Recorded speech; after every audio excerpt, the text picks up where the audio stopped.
Nazali susu nesenga kokuta na bino mokola lelo vendredi pona kopesa bino basango na bino lokota lingala ngonge beti otobongise bino mokola lelo vendredi 10 mars 2023 na mwangonga moke tokotalisa bino ba détail nyonso. Tofungoli na mayematali sécurité pona koloba ete délégation moko ya Conseil de sécurité ya Nations Unies bazali na visite na République démocratique du Congo pona ko évaluer situation sécuritaire pe kotala mise en place ya MONUSCO wapi basengi na ba groupes armés soutenus na bapaya babima na République démocratique du Congo. Bolanda ba détail. Objectif principal ya visite na bango ezali à évaluer situation sécuritaire na République démocratique du Congo pe mise en œuvre ya mandat ya MONUSCO conformément na résolution 2666 ya 2022 ya Conseil ya sécurité. Délégation ya Conseil de sécurité à Nations Unies ezali na visite moko de travail o ebandi le 9 kino le 12 mars 2023 na République démocratique du Congo. Durant séjour na bango na Kinshasa, ba membre ya Conseil ya sécurité bakokutana na tata mokonzi ekolo Congo démocratique, chef ya gouvernement, président Assemblée nationale pe à Sénat, acteurs politiques, représentant la société civile, communauté diplomatique MONUSCO pe système ya Nations Unies na République démocratique du Congo.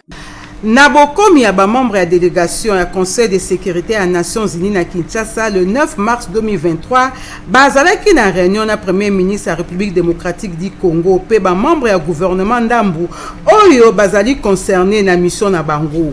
Nabobimi na bango, Nicolas de la Rivière, représentant permanent et École France na Conseil de sécurité, oyo azali co-président ya délégation pe moninga naye Michel Zanvier Biang, représentant à Gabon na Conseil de sécurité pe co-président lisusu ya délégation bazwaki maluba wapi basengaki na ba groupes armés étrangers babima pe ba o bazali soutenir na bamboka libanda bango pe babima boyoka ndenge ba betisi ngonga. C'est une visite importante, elle se déroule dans un contexte difficile, comme vous le savez tous, puisque les groupes armés sont actifs dans l'est de la République démocratique du Congo, causant des dommages graves aux populations. Des milliers de personnes souffrent actuellement, des hommes, des femmes, bien entendu, des enfants. Il faut leur venir en aide. Il y a une crise humanitaire sans précédent, et bien entendu, plus... vous le savez, un pillage des ressources naturelles. Donc le Conseil est venu ici en République démocratique du Congo adresser un message assez clair qui est que nous sommes à vos côtés, nous sommes là pour vous aider. Nous allons regarder ce que les Nations Unies à MONUSCO peuvent faire. Nous allons faire le point sur les initiatives régionales, sur le plan politique. Nous allons évidemment faire le point sur la situation dans l'Est. Il est important d'agir, il est important que les groupes armés, quels qu'ils soient, cessent leurs activités, que tous participent au processus politique, que les groupes étrangers se retirent, que les groupes soutenus par l'étranger se retirent aussi, et que la paix revienne enfin en République démocratique du Congo. Ngonga ebeti. Kakana oetali sécurité et sécurité simba ete Juna Paluku correspondant na biso na engumba ya Beni na province ya Nord Kivu abeti ngonga na nzela ya Singa pona kotalisa ete ba rebelle A2 babomaki ba civil ebele na Bukombi na territoire ya Beni na province ya Nord Kivu. Bolanda ye banguna pe ya ADF basili ko boma bato ebele na kote moko babengaka Bukondi eza na territoire ya Beni. Kuna banguna bakotaki na butu babandaki utumba bandaku bakangaki bato ebele bakenda kokata bango na bamasheti na lopoto bamususu babetamaki masasi.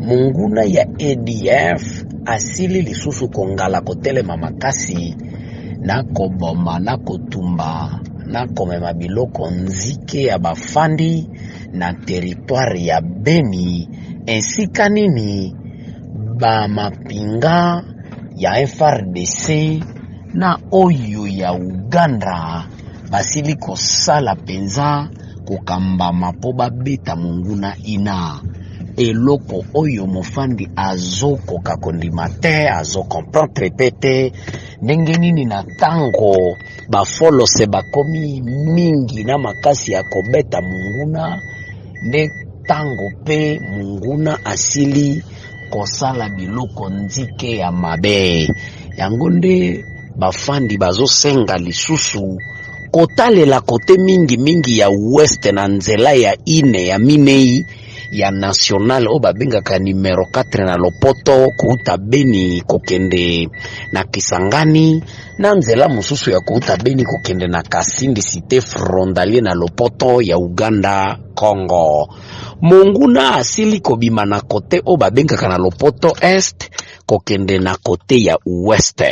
Yango kuna bavandi na société civile bazo benga UPDF to mutualisation de force bata la pe kote West ina bakende kuna po kuna munguna azomata na makasi koboma bafandi na kozikisa kutumba biloko na bango na komema biloko msusu. Nazamwa bino jina ivo paluku kouta Beni Canal Kiningonge.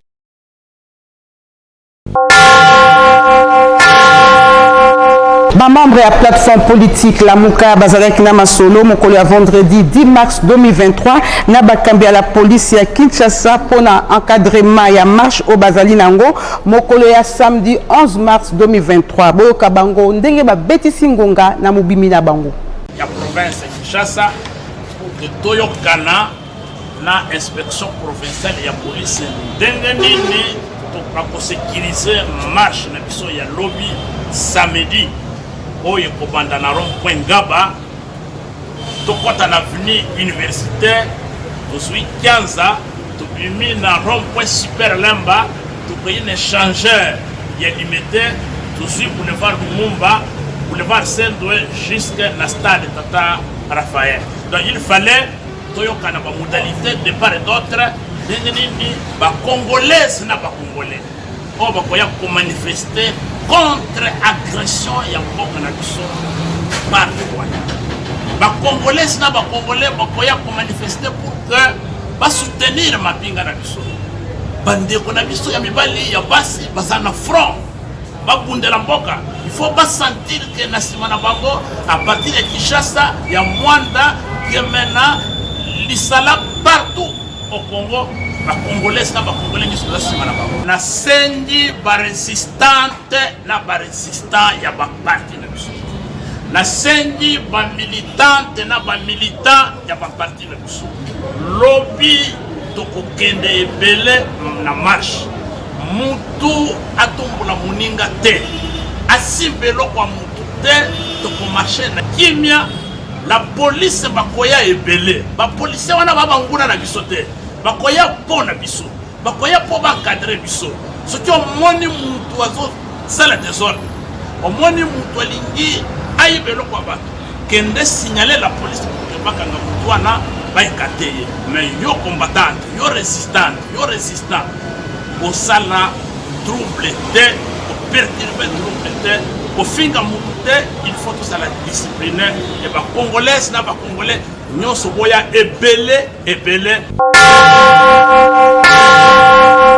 na oetali activité à journée internationale ya droit de la femme oye bongisamaki bongo mokolo ya mercredi 8 mars 2023 esengeli bosimba ete Daniel Mbau Eliamo amba na konti ya mouvement de libération du Congo MLC na mokuse akundolaki journée internationale ya droit de la femme mokolo ya mercredi 8 mars 2023 wapi asalaki marche de santé na ba mama ya lemba mingi penza ya quartier Livulu bolanda ba détail.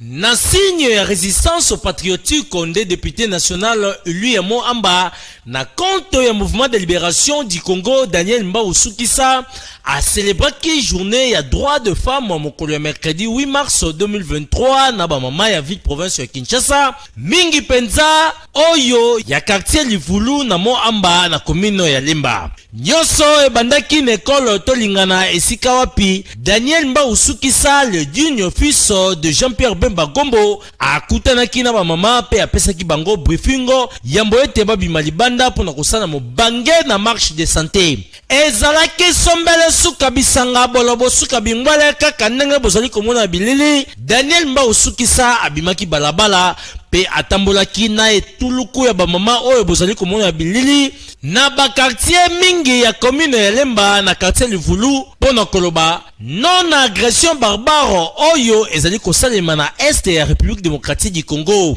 na banzemo na monoko pona kopesa pe lokumu na mwasi oyo azali konyokoma kino sikoyo na République démocratique du Congo. Daniel Mbao Sukisa akendaki makolo kaka ndenge bozali komona wa kino kozonga liseto lingana esika nini le dune fixe de Jean-Pierre Bemba Gombo. Mbao Sukisa akabolaki ba pièce ya maputa na mama moko pona kotelisa na bango place de choix oyo bazali kokipe leloyo na motema na ye na sengo na motema bango moko pe ba mama bazanga kite kobetsa ngonga. Merci mingi pa ya président na biso Antoine Kisekedi na bolamu oyo azosala pona biso ba mama to yaki pa honorable Daniel Mbao Sukisa mwana ya ye abengi biso ba mama to ya pona mawa ya baninga na biso o baza na este o bazo mona pasi mwana na biso Daniel Mbao Sukisa akanisi biso ba mama na ye abengi biso asangisi biso to sepela na ye longo en tout cas akende liboso. Daniel Mbao Sukisa aloba te po azo zéro jamais boyoka ye ndenga betingonga teko célébrer mama biso o ya est oyo bazali ko boma mikolo à travers agression injuste. Tu as la occasion on a maman ya Moamba pour exprimer encore une fois le plus soutien à biso na son excellence Félix Antoine Tshisekedi Tshilombo na effort oyo azo déployer pour etumba ici na est. Baloba tango ozali komela mai esengeli kobanzaka pe source. Daniel Mbao Sukisa abandi oyo source oyo ezali bongo ba mama ya Lemba mingi penza oyo bapuna ye na 2018 pour kende ko représenter bango na parlement ya République démocratique du Congo. Ngonga ebeti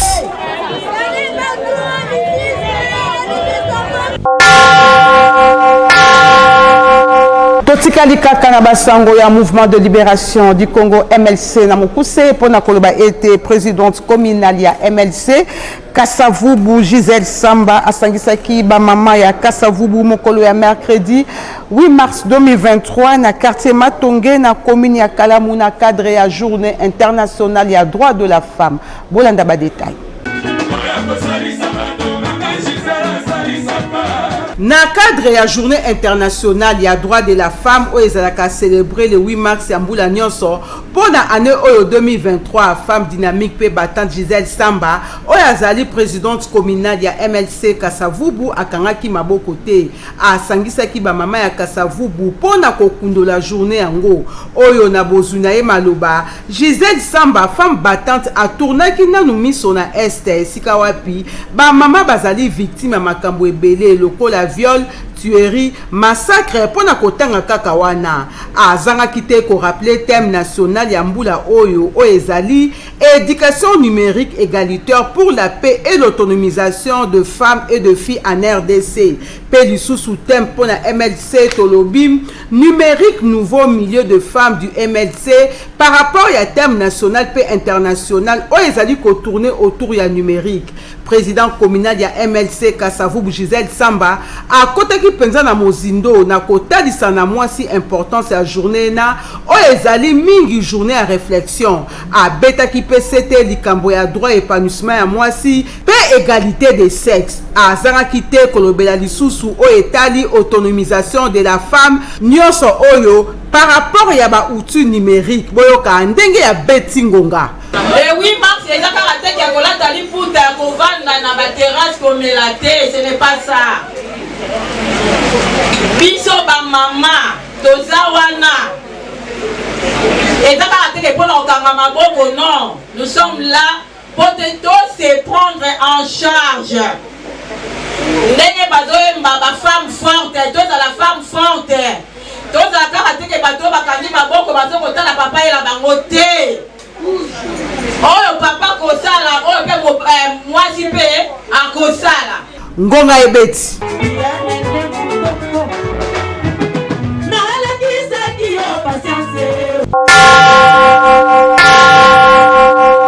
Wana o etali activité ya le 8 mars Kasnaba province et Sengebo Simba était gouverneur ya etuka Congo central Dr Guy Bandundungi dit a visité qui wende ya exposition forum des femmes émergentes le 8 mars 2023 liboso ya gouvernorat na Matadi. Commentaire ya bandeko na biso ya CCTV Matadi. Mokolo mwa mibale na sanza eye na mbula eye na libanda ya gouvernorat ezalaki na bosangisi monene ya édition ya mibale ya forum de femmes émergentes du Congo central. Oyo ye moko mwana mboka Guy Bandundungi na mwana mboka Grace Kwanga Bilolo na bainyoso bakosalaka mosala moko na ye. Ezalaki esengo ya komona bana ya Congo central na mayele pe na bwanya na bosali biloko ya lolenge na lolenge na kotombola mboka ya Congo central awa na mboka Matadi. Esengo nanga eza makasi po eza na ba conditions difficiles de inspiration et yaka mingi. Touro na sali na ba stand na sepelaki parce que na monique ingéniosité ezali maele ezali. Baninga na biso nyonso o bazo banda na musala ya mombongo ou entrepreneuriat bakoza na idée mais pour l'ongwana idée ou matérialiser en pour comme la société monene eza na ba étape.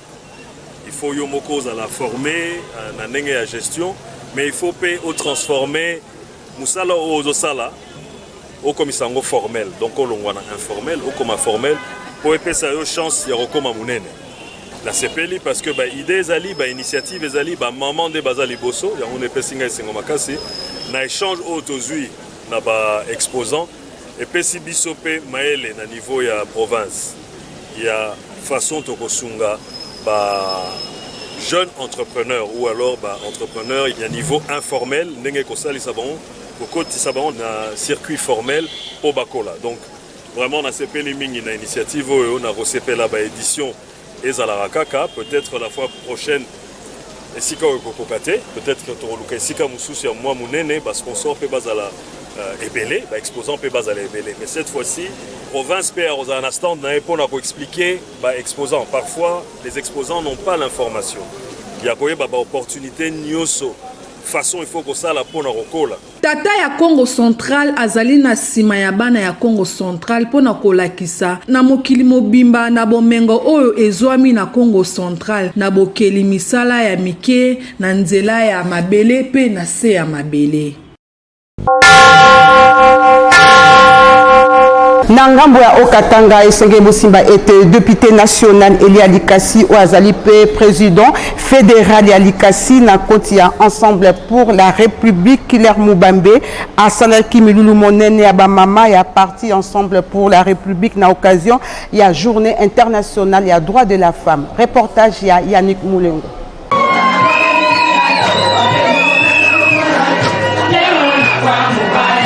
L'occasion de cette la journée le 8 mars date oyo et pesamela ba mama nyoso ya mokili mobimba ndé le chouchou de député national ya ville montanaise ya Likasi honorable Kiler Mubambe oyo azalipe président fédéral ya Likasi na compte ya ensemble pour la République parti cher ya président Moïse Katumbi a sangisaki plus de 1000 mama ya fédération oyo azali kokamba ba utaki na 4 communes ya Likasi pe territoire ya Kambovi bayaki ko sepela journée na bango awa ba développer ki thème oyo et pesama ki pona année oyo pour un monde digital inclusif, innovation et technologie pour l'égalité des sexes. Sima ya intervention et belé oyo et salemaki na ba mama ya parti nde ba pesaki malobana honorable Kiler Mubambi député le plus proche ya population ya ville ya Likasi pe ya territoire ya Kambov atalisaki na ba mama tina ya le 8 mars abimisaki ba valeur pe ba capacité oyo ba mama bazali na yango akonsatizaki bango na koloba ete esengeli ba mimona pamba te boyo kangunga. Parce que vous le savez, la plupart des mamans en RDC ne connaissent même pas le sens de ce 8 mars qui est une journée commémorative des femmes ouvrières qui étaient même massacrées à force de réclamer leur salaire. C'était à New York aux États-Unis. Et c'est cette journée qui a fait que les femmes au niveau mondial commencent à militer, à lutter pour qu'on puisse reconnaître aussi leurs valeurs. La particularité comme telle, c'est l'enseignement qu'on a eu à donner aux mamans. Et vous avez vu, il y a eu un jeu de questions-réponses où les mamans ont eu à répondre. Et tout ça, c'était juste pour stimuler aux mamans de bien connaître le fait, de bien fonder de leur date. Parce qu'il y a d'autres mamans qui croient que c'est une journée de la fête. Non, c'est pas une journée de la fête, c'est une journée commémorative. Comme on le dit en Swahili, journée à ukumbusho. Mama banakumbuka comment est-ce que miti yabo ilianja pour que banzi kubalipa mzuri. Esengeli koyeba ete na suka honorable Kiler Mubambe akabolelaki ba mama ba t-shirt ya parti bongo pour lier utile et agréable na journée yango. Honorable Kiler Mubambe abomaki ngombe ya munene ya plus de 450 kg. Animation ya kafu esalemaki na mabina yango nde esukisaki milulu oyo. Ngonga ibeti.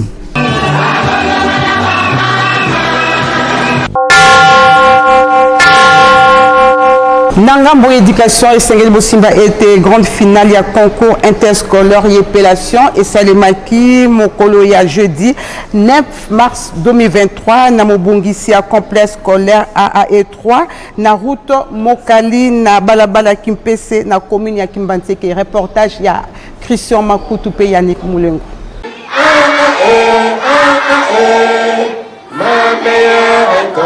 Ezalaki ya koyinda na ndenge ya kosakana te na mobangi na finale ya concours interscolaire d'épellation oyo esangisaki balongi nyonso oyo bautaki na site ya complexe scolaire American Academy of Excellence oyo ekambamaka na promoteur Hermes Itina Mayamba moto oyo azwa manda ya encadrement ya jeunesse congolaise basanganaki bango nyonso na complexe scolaire AA3 oyo ezomi na route Mokali na avenue Kimpese kotanga ba parents, ba enseignants pe ba élèves.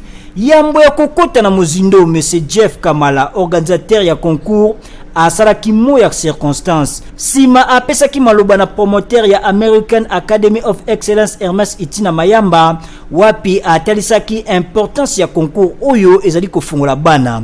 Sima ba mambo ya jury ba apesaki go na concours belève ya 4e, 5e pe 6e ba potana ki na ndenge ya kosakana te wapi tension ezalaki ya makasi na ngambo ya ba parents pe ba élèves. Nasuka défi pe garçon moko nde balongaki na finale ya concours oyo. Boyoka baboti ndenge babeti ngonga. Ni par ailleurs na mona eloko amo. Mais na yo ko mona okaka na A3 awa. Donc ils les clans même. Tant na yoka ki sango ngwe sela ki nga bien makasi. Eza bien pona bana uzomona mwana zana na primaire. Mwana zoyeba kotanga, azoyeba kokoma. En tout cas na CP na ngoma makasi. Apesi merci na ba AA nyonso na promoteur monsieur Itina Mayamba Hermes. Ye moko pe promoteur Hermes Itina Mayamba azangaki te kobeta ngonga. Eza compétition to sala rapport que bana na biso baza na culture ya kotanga, ya ko maîtriser ba mots, ya ko yeba ba vocabulaire, orthographe, ya ko s'améliorer en français. Yango to zora bana ya 4e, 5e primaire pe 6e primaire, basali compétition à niveau d'école. Et bah meilleur na bango de toutes nos 6 écoles bayaka ensemble pour que maintenant on a les meilleurs d'entre eux, donc les gagnants premier, deuxième, na troisième. Nous avons na activité belé auto ça sarabana on a incité bana à excellent, on a excité bana base à la meilleure, on a repoussé bana base à la préparer pour l'avenir. Ngonga ibeti.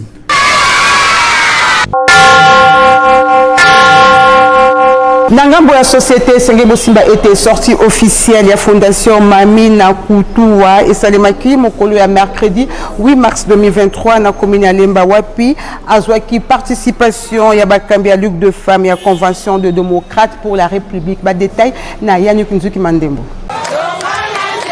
Natina ya kosepela elongo na ba mama maraîchère pe ba fille mère na mois oyo de mars ezali dédié na basi ya mokili mobimba nde mama Mami na Katua oyo bazali kobenga mwasi sanza a organisaki sortie officielle ya fondation oyo ezali na kombo na ye mokolo ya mercredi 8 mars 2023 na commune ya Lemba mingi pinza na sous-région wapi ba mama oyo bandimela mwasi ya bwanya pe mayele mama Mami na Katua bayaki ebele ko participer na milulu oyo ezali marqué lokola historique na bomo ya fondation na bango. Kasi lokola azali candidate député national na district ya Moamba pe provincial na commune ya Lemba na compte ya parti politique Convention des démocrates pour la République ya Christophe Mboso Kodia Pwanga.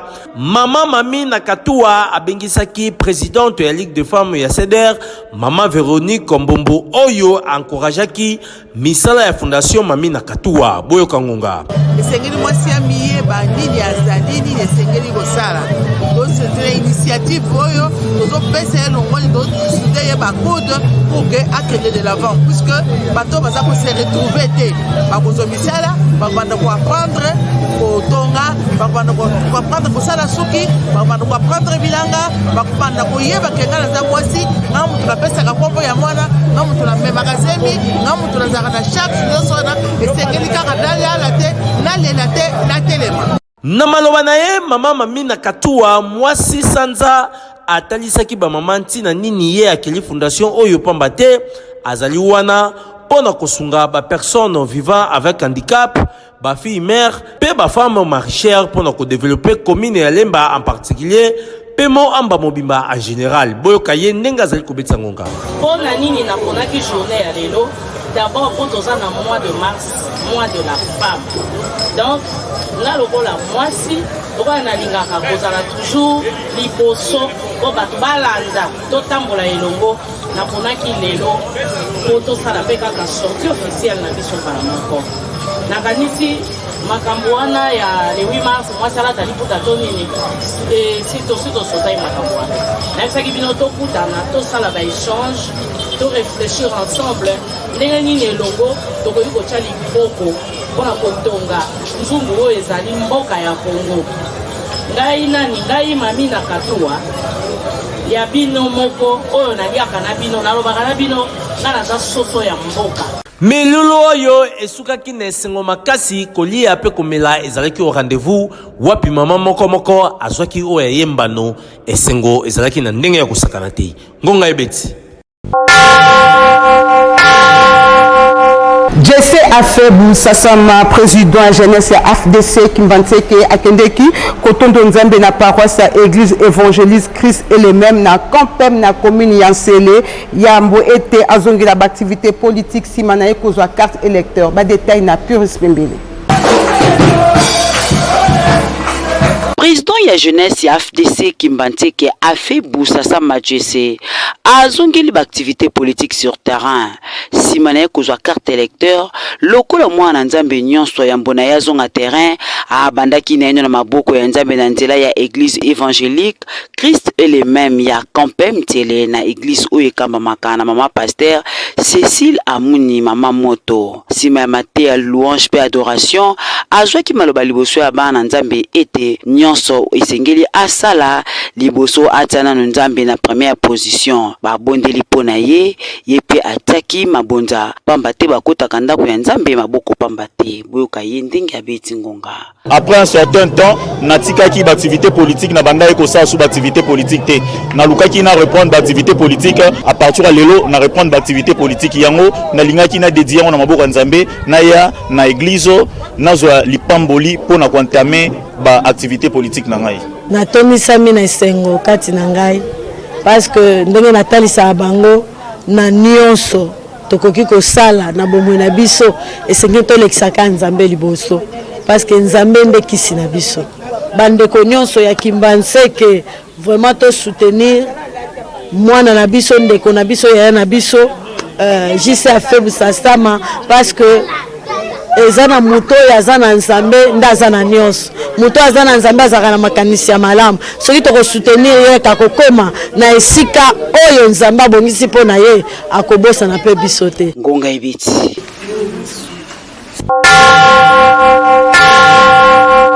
Tozali na mopaya ngonga pona koloba ete mwana mboka Ntseka Zimakindu notable Congo pe président ya Asbel association de Bakongo Asbak na Mokuse abeti ngonga kolandisama na voyage ya gouverneur yetuka ya Congo central Dr Guy Bandundungi di oyo asalaki na territoire ya Kimvula pe likambo ya financement ya ba travaux ya stade Lumumba na Matadi. Bolandaye Il faut y avoir que Mvula est parmi les 10 territoires, il y a province à Congo central. Donc je peux dire que Mvula est allé au moins à 300 km, il y a Kisantu. Donc ils ont fait Popokabaka. Alors, ce qu'il faut visiter, pour être là, Ndengenini, Bande Konabiso, Wana, Bakoko Sasa, Bango peut être Nzela. Ils ont moyen de communication. Nzela Wana, ceux qui batali, ceux qui sont visionnaires, ceux qui ont Kisantu, Ti Popo.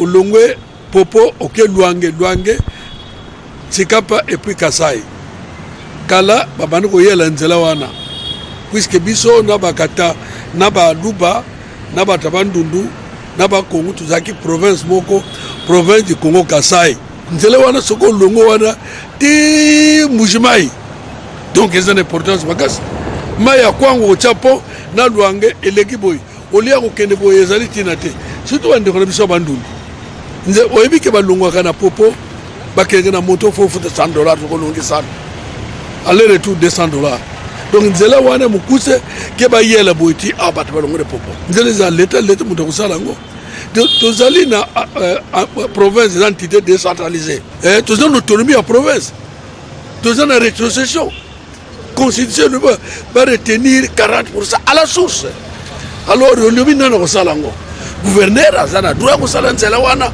pour intérêt national pour na Congo obimba ologa Kasai Bandundu